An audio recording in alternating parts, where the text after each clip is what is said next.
রাস্তাটা ফাঁকা করে দেবেন। আদর্শ নৈতিকতা আপনার সামনে একটু ফাঁকা করবেন ভাই, রাস্তাটা ফাঁকা করে ভাইজান হুজুর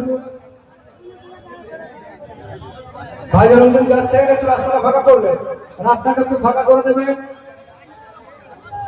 ভাই, রাস্তাটা একটু খালি করবেন। আমাদের ভলেন্টিয়ারদের বলবো কেউ হাত বাড়াবেন না, বসা বাঁকা হয়ে হাত না, পাবলিকের সময় হয়ে গেলে কেউ হাত বাড়াবেন না, সকলে ফাঁকা করবেন, ফাঁকা করুন। ফাঁকা করবেন।